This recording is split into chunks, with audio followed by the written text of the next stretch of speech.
Good morning and welcome to another school assembly and the last assembly of the summer term. The next broadcast we will do will be exhibition on Friday morning, and we hope to have this available if you want to watch it from 10:30 in the morning. Exhibition will be available, as these assemblies have been, both on Firefly and available on the Edinburgh Academy YouTube channel. Exhibition is a very important event at the school because it gives us an appropriate time to congratulate and say goodbye to our leaving class, the 7ths, as well as to award the most significant prizes of the year. Of course, at the end of exhibition, it is customary to award not only the ducks of the school, the top performing academic in the senior year, but also, of course, the division trophy.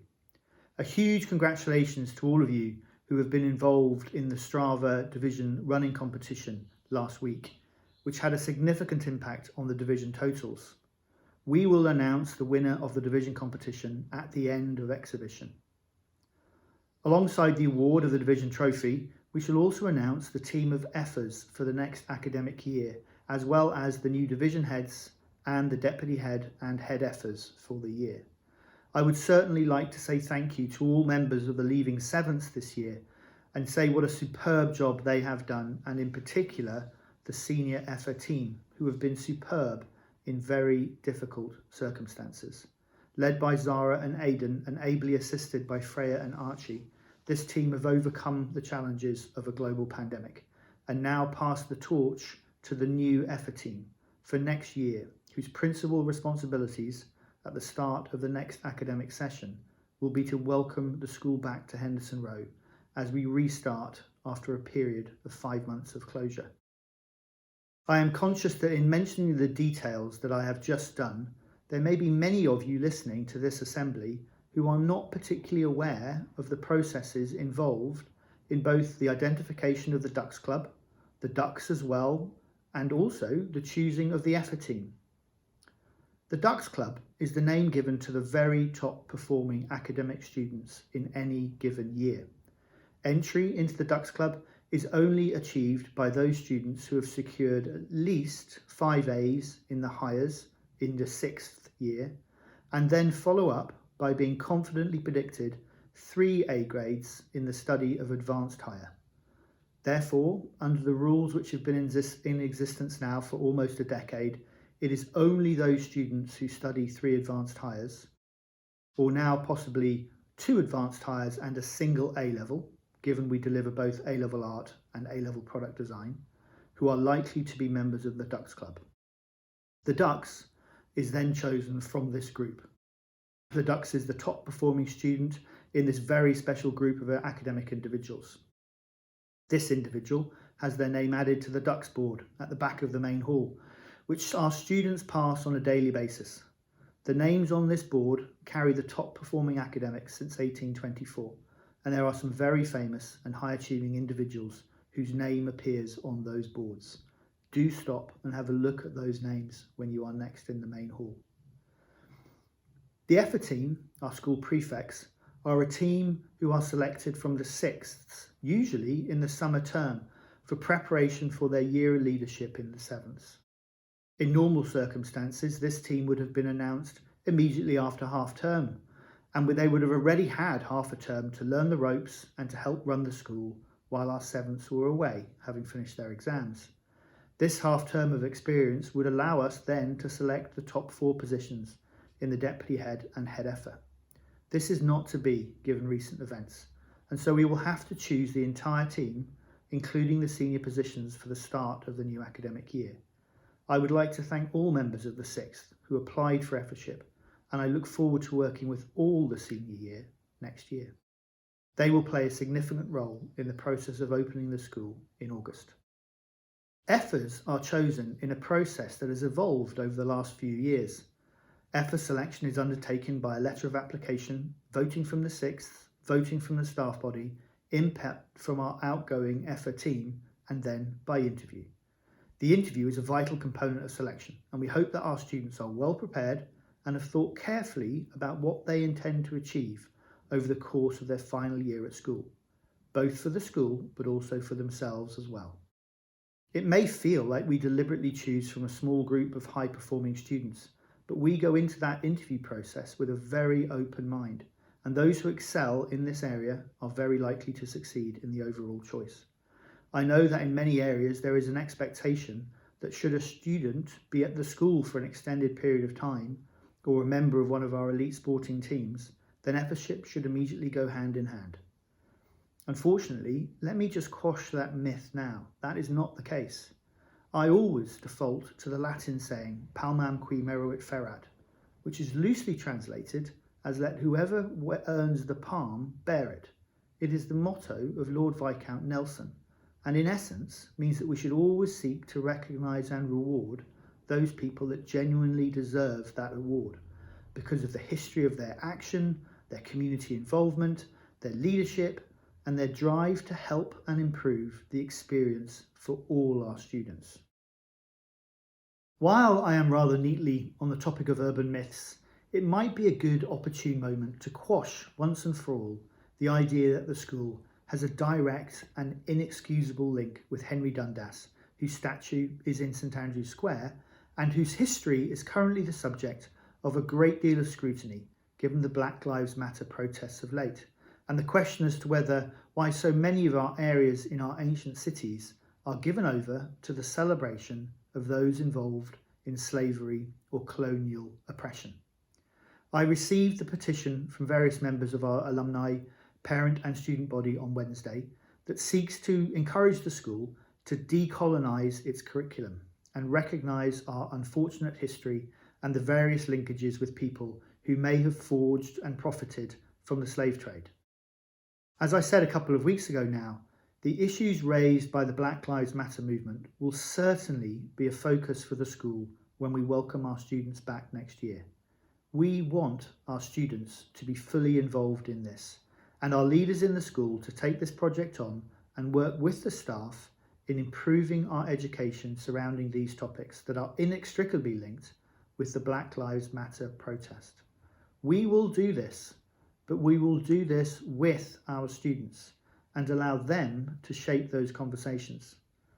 Having worked with our superb seniors such as Aidan and Zara this year on issues such as the Rights Respecting School Award and the LGBT issues, I know our students are capable of being central to these discussions, and they benefit a great deal more by being involved at the start of this process.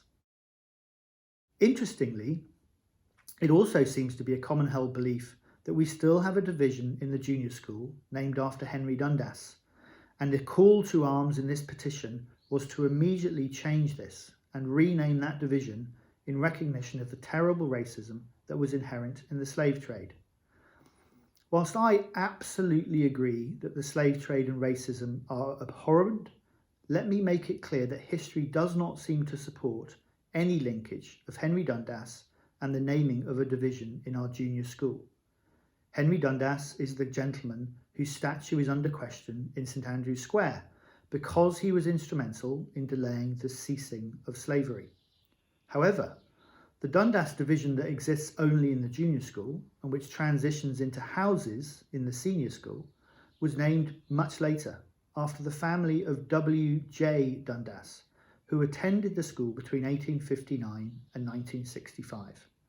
W.J. Dundas was a famous lawyer and mathematician who was so impressed with the education that he received from the Academy that he donated £1,000 and has since been recognised with a division named after him in 1922.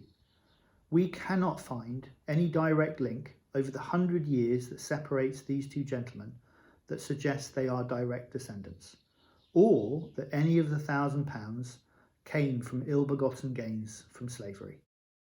Again, whilst the history books are unclear, it does seem that Henry Dundas made his money from divorcing his first wife, Elizabeth, daughter of David Ranney, and not from slavery.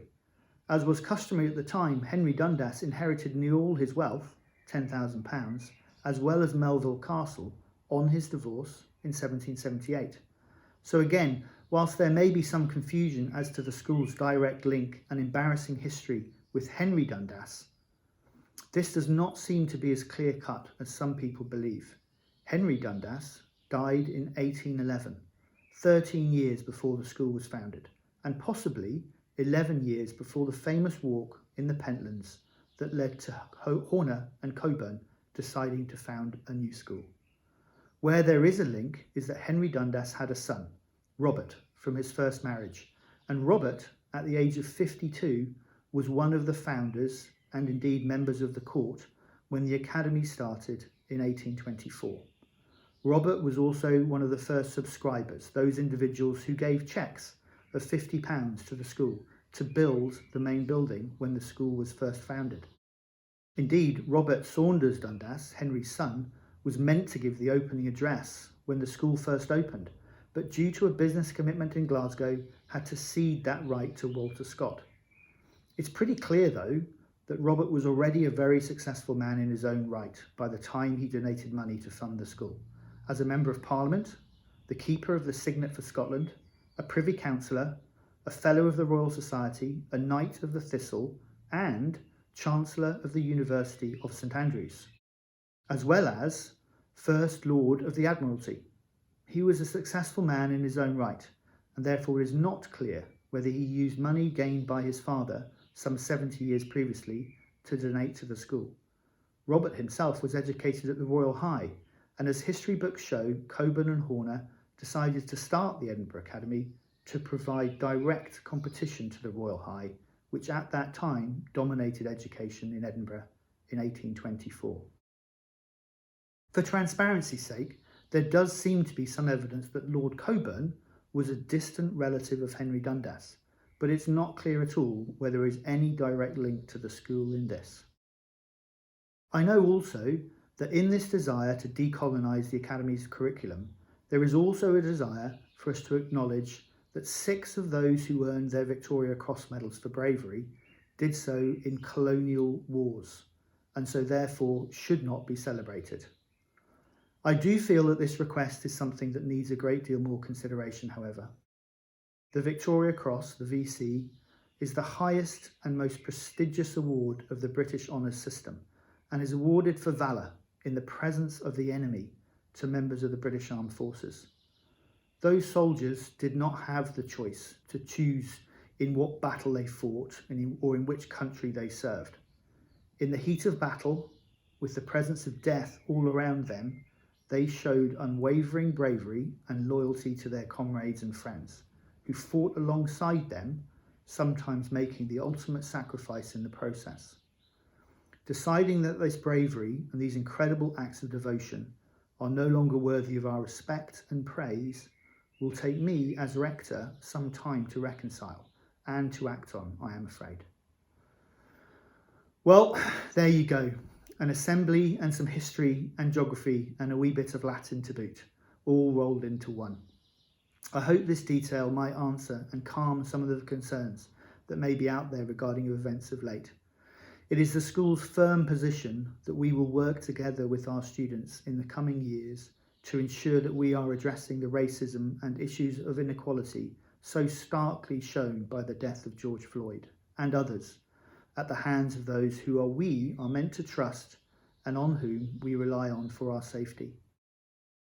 As I promised last week, I thought I would just bring you all up to date with how the voting has been going for the favourite top 10 songs from our students.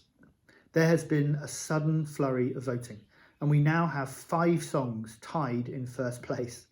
Let me just concentrate on those top 5 songs and invite anyone else who wishes to vote to choose from one of those songs. Please email me so we can get an overall winner.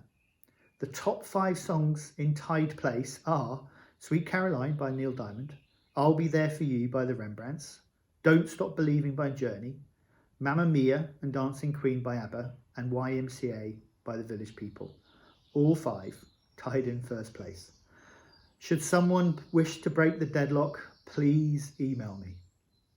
In closing, therefore, let me just once again thank you all so much for what you have managed to achieve over this term. I will, of course, say more at exhibition, but I would like to thank you for working so hard in all aspects of your education and continuing in what are very different circumstances. Teaching in the senior school will stop at lunchtime on Thursday afternoon. An exhibition will be broadcast at 10:30 on Friday morning. I really do look forward to welcoming you all back to Henderson Row and starting term again in August. I would like to thank the sensational staff in all 3 areas of this school, nursery, junior and senior, for all the hard work that they have done in the last few months. And I really hope they have a relaxing and refreshing holiday after what has been some very challenging weeks and months. To our parents, thank you for being our teaching assistants and for helping so much in the delivery of online education. Thank you for standing by the school and showing us your support. To our wonderful students, have a great holiday and we'll see you soon. Have a wonderful week.